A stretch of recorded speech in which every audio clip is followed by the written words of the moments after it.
اب ایک اور یونیورسل ٹروتھ آ رہا ہے، قرآن حکیم کی دعوت کا امتیاز ہے کہ اس میں بالکل دو ٹوک بات ہوئی ہے۔ اللہ تعالیٰ کا کوئی رشتہ دار نہیں ہے۔ اللہ تعالیٰ اپنے جو بنائے ہوئے ڈیوائن اصول ہیں ان کے اوپر بالکل کوئی ٹالرنس دینے کے لیے، کمپرومائز کرنے کے لیے تیار نہیں ہے۔ اللہ کے ساتھ کسی کی کوئی رشتہ داری نہیں ہے۔ لیس بامانیکم، کچھ نہیں بننا تمہاری امیدوں سے، تمہاری خواہشات سے، ولا امانی اہل الکتاب، اور نہ ہی اہل کتاب نے کچھ اپنی وشفل تھنکنگز جو بنائی ہوئی ہیں، جھوٹی خواہشات، ان سے کچھ نہیں بننا۔ من یعمل سوءا یجز بہ، جو کوئی بھی برا عمل کرے گا اس کی سزا پا لے گا۔ یعنی کسی کی خواہش سے کچھ نہیں ہونا، اور خواہش آپ کے سامنے ہے، کچھ بھی ہے تیرے محبوب کی امت سے، حضور کی نسبت کی وجہ سے اللہ تعالیٰ ہمیں چھوڑ دے۔ یہ ہے وہ اصل میں چیز جو دھوکے میں ڈالتی ہے لوگوں کو۔ نسبت کام آئے گی بشرطے کہ اعمال بھی درست ہوئے، اور اگر اعمال درست نہ ہوئے تو صحیح مسلم میں واضح حدیث ہے، اللہ کے محبوب صلی اللہ علیہ وآلہ وسلم نے فرمایا، جس کو اس کے عمل نے پیچھے چھوڑ دیا، اس کا نسب، اس کی رشتہ داری، اس کا اعلیٰ خاندان کا ہونا اسے آگے نہیں لے کے جا سکتا۔ حتیٰ کہ اس کا کلائمیکس ہے بخاری اور مسلم دونوں میں، اللہ کے محبوب صلی اللہ علیہ وآلہ وسلم نے فرمایا، اے میری بیٹی فاطمہ، میرے مال سے جو تو نے لینا ہے لے لے، اگر اللہ کے حضور تو پکڑی گئی تو میں تیرے کچھ کام نہیں آؤں گا۔ اے اللہ کے نبی کی پھوپھی صفیہ، میرے مال سے جو کچھ لینا ہے لے لے، اگر اللہ نے پکڑ لیا تو میں تیرے کچھ کام نہیں آؤں گا۔ اے اللہ کے نبی کے چچا عباس بن عبد المطلب، میرے مال سے جو کچھ لینا ہے وہ لے لو، لیکن اللہ کے حضور تم پکڑے گئے تو میں تمہارے کچھ کام نہیں آؤں گا۔ اب مجھے بتائیں اس سے زیادہ کھول کے کیا بیان کیا جا سکتا تھا؟ لیکن ہم لوگ اپنی وشفل تھنکنگز میں کہ ٹھیک ہے جی ہماری نسبت ہے، ہمیں بچا لے گی، اور یہ تصویر کا ایک رخ ہے کہ ہمیں بتایا گیا کہ اللہ کے محبوب صلی اللہ علیہ وآلہ وسلم شفاعت کریں گے، یقیناً کریں گے، لیکن بالإذن ہوگی، جس کے لیے اللہ چاہے گا اس کے لیے شفاعت کریں گے۔ لیکن تصویر کا دوسرا رخ اس سے زیادہ خطرناک ہے، اور وہ ہے سورۃ الفرقان کی آیت نمبر 30، وقال الرسول یا رب ان قوم اتخذوا هذا القرآن مہجورا۔ اللہ کے نبی شکایت کریں گے قیامت کے دن، اے اللہ میری قوم نے قرآن کو پیٹھ کے پیچھے ڈال دیا تھا۔ تو جو قرآن کو چھوڑے گا اللہ کے نبی علیہ السلام اس کے خلاف شکایت کرے گا۔ صحیح مسلم میں ہی حدیث ہے، القرآن حجت لک او علیک، قرآن یا قیامت کے دن تیرے حق میں حجت ہوگا یا تیرے خلاف حجت۔ جو اس کے مطابق چلیں گے ان کے حق میں حجت، جو خلاف چلیں گے ان کے خلاف حجت۔ حتیٰ کہ بخاری اور مسلم دونوں میں حدیث ہے، جب میں آخری دفعہ جاؤں گا جہنم کی طرف اپنے امتیوں کو اللہ کے اذن سے نکالنے کے لیے، تو مجھے داروغہ جہنم سیدنا مالک علیہ السلام کہیں گے کہ اے اللہ کے نبی، اب آپ کا کوئی امتی بھی جہنم میں نہیں ہے سوائے اس کے کہ جسے قرآن نے روک لیا ہے، اور وہ جنت میں نہیں جائے گا جسے قرآن نے روک لیا۔ اور قرآن نے کس کو روک لیا؟ انہ من یشرک باللہ فقد حرم اللہ علیہ الجنہ ومأواہ النار وما للظالمین من انصار، بے شک جو کوئی اللہ کے ساتھ شرک کرے گا اللہ نے ایسے شخص پہ جنت حرام کر دی ہے، اس کا ٹھکانہ وہاں پر جہنم ہوگا، اور وہاں پر اس کا کوئی مددگار نہیں ہوگا۔ حتیٰ کہ بخاری اور مسلم دونوں میں حدیث ہے، اللہ کے محبوب صلی اللہ علیہ وآلہ وسلم نے فرمایا، اللہ تعالیٰ نے ہر نبی کو ایک مقبول دعا دی تھی جو اس نے اس دنیا میں ہی کر لی، اور میں نے اپنی دعا اپنی امت کے لیے سنبھال کے رکھتی ہے۔ قیامت والے دن اس دعا سے میں اپنے امتیوں کے حق میں شفاعت کروں گا، اور میری شفاعت سے ہر شخص کو نفع پہنچے گا جو میرا امتی ہے، سوائے اس شخص کے کہ جس نے دنیا میں اللہ کے ساتھ شرک کیا۔ شرک is the most sensitive issue in the sight of Allah, اللہ کی نگاہ میں سب سے زیادہ حساس معاملہ شرک کا۔ تو جس نے برے اعمال کیے وہ کرتوت کا انجام دیکھ لے گا۔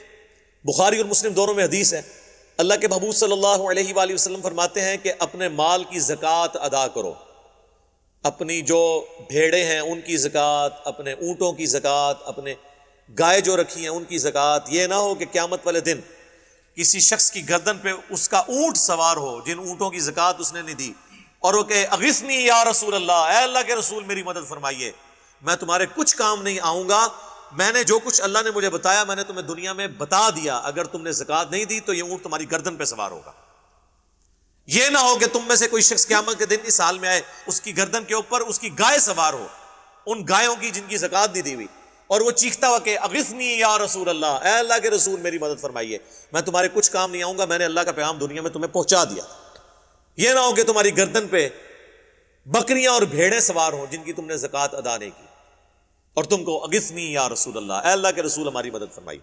یہ ہم بچپن میں جناب یہ بیج لگایا کرتے تھے، وہ انجمن طلباء اسلام ہوتی تھی نا، بریلوی مکتبہ فکر کی ایک سمجھ لیں اسٹوڈنٹ ونگ، جس طرح جماعت اسلامی کی ہے نا جمعیت طلباء، اسی طریقے سے مسلم لیگ کی MSF ہے، پیپلز پارٹی کی PSF ہے، اور تحریک انصاف کی ISF ہے، اس طرح بریلویوں کی ایک جماعت ہوتی تھی ATI۔ آج بھی جو اسلامیہ یونیورسٹی بھاولپور ہے اس میں ان کا زور ہے، باقی آلموسٹ، تو انہوں نے وہ بیج بنائے ہوتے تھے اغثنی یا رسول اللہ۔ اس وقت تو ہمیں یہ پتہ ہی نہیں تھا کہ یہ نعرہ جہاں سے لیا گیا ہے یہ تو کسی اور معنی میں آیا ہوا ہے، اس کے آگے لکھا ہونا چاہیے کہ اغثنی یا رسول اللہ ہم کہیں گے لیکن رسول اللہ ہمارے کچھ کام نہیں آئیں گے، کیونکہ انہوں نے دنیا میں ہمیں بتا دیا تھا کہ کیسے چلنا ہے، اور وہ بیج اس لیے لگواتے تھے کہ جو مرضی کریں اللہ کے نبی ہمارے کام آ جائیں گے۔ وہی بات جو ہم کہتے ہیں جو کچھ بھی ہیں تیرے محبوب کی امت سے ہیں، چور ہیں، ٹھگ ہیں، فراڈیے ہیں، حرام خور ہیں، بے نمازی ہیں، ہم نے تو صحیح نہیں بننا ہے، اللہ اسی طریقے سے ہمیں قبول کر لے، جو کچھ بھی ہے تیرے محبوب کی امت سے۔ اور میں کہتا ہوں کہ اگر دنیا میں مورل لاز ایکٹیو ہوتے نا، اسی وقت آ کے سر کے اوپر جوتی پڑتی کہ اپنی زبانوں کو لگام دو، اللہ کے نبی کے ساتھ اپنی نسبت جوڑ کر، اور پھر یہ دھونس لگا رہے ہو میں اس بات کی، تمہیں تو شرم آنی چاہیے کہ تم اپنے ناپاک زبانوں سے، اپنے ناپاک کردار کے ساتھ اس نبی کا نام لے رہے ہو کہ جس نے دنیا میں سب کچھ تمہیں بتا دیا تھا۔ تو یہ آگے جوتیاں پڑنی تھی۔ تو یہ اللہ کا یونیورسل جو ٹروتھ، ایک یونیورسل قانون ہے، یہ سورۃ البقرہ میں بھی آیا تھا، کچھ نہیں بننا نہ تمہاری خواہشات سے نہ اہل کتاب کی خواہشات سے۔ من یعمل سوءا یجز بہ، جو کوئی برے اعمال کرے گا وہ اس کی جزا پالے گا۔ جزا کا مطلب سزا، بدلہ، عربی میں جزا کہتے ہیں بدلے کو۔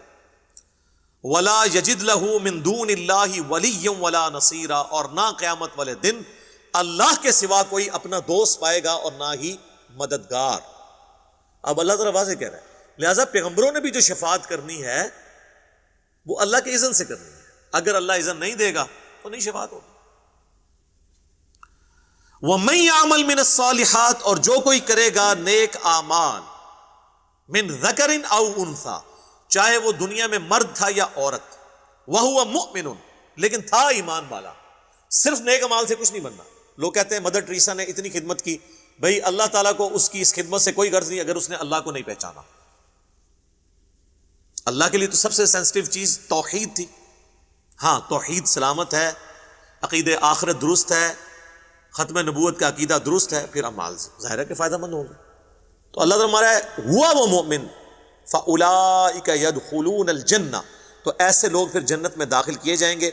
وَلَا يُظْلَمُونَ نَقِيرًا، اور ان کے اوپر ظلم نہیں ہوگا ایک تل کے برابر۔ فَمَن يَعْمَلْ مِثْقَالَ ذَرَّةٍ خَيْرًا يَرَهُ وَمَن يَعْمَلْ مِثْقَالَ ذَرَّةٍ شَرًّا يَرَهُ، جس نے ذرے کے برابر بھی نیکی کی وہ اس کا اجر پا لے گا، اور اس نے ذرے کے برابر بھی گناہ کیا تو اس کی سزا بھی بھگتے گا۔ اچھا یہاں پہ لوگ کہتے ہیں اللہ تعالیٰ چاہے تو چھوٹی سی بات پہ بخش دے۔ آج تک آپ ان لوگوں سے یہ نہیں سنیں گے کہ اللہ تعالیٰ چاہے تو چھوٹی سی بات پہ پکڑ لے۔ اللہ تو دونوں چیزوں کی بات کر رہا ہے، تو یہ آدھا دین کیوں پیش کیا جا رہا ہے؟ وہ جی بخاری مسلم میں حدیث ہے، ایک بدکار عورت تھی، اس نے اپنے موزے میں ایک پیاسے کتے کو پانی پلایا، اللہ تعالیٰ نے اسی وجہ سے اس کو بخش دیا، کنویں سے نکال کے وہ چمڑے کے موزے میں۔ تو اللہ تعالیٰ چاہے تو چھوٹی سی بات پہ بھی بخش دے۔ اس حدیث کے بتانے کا مقصد کیا نبی الاسلام کا یہ تھا کہ زنا عام کیا جائے اور اس کے بعد موزے میں پانی پلا دیا جائے؟ اس کا مقصد یہ تھا کہ اللہ کی رحمت سے نا امید نہیں ہونا، اپنی کوشش کرنی ہے۔ اور نبی الاسلام نے اسے بیلنس کیسے کیا کہ بخاری مسلم دونوں میں حدیث ہے کہ ایک بڑی نیک عورت تھی، اس نے ایک بلی کو قید کر دیا اور وہ بھوکی پیاسی مر گئی۔ نبی الاسلام نے فرمایا وہ اپنے اس ایک عمل کی وجہ سے جہنم میں، نیک ہونے کے باوجود۔ تو چھوٹی سی بات پہ اللہ تعالیٰ پکڑ بھی لیتا، لہٰذا خوف اور امید اس کے درمیان زندگی گزارنی، بے فکر نہیں ہونا۔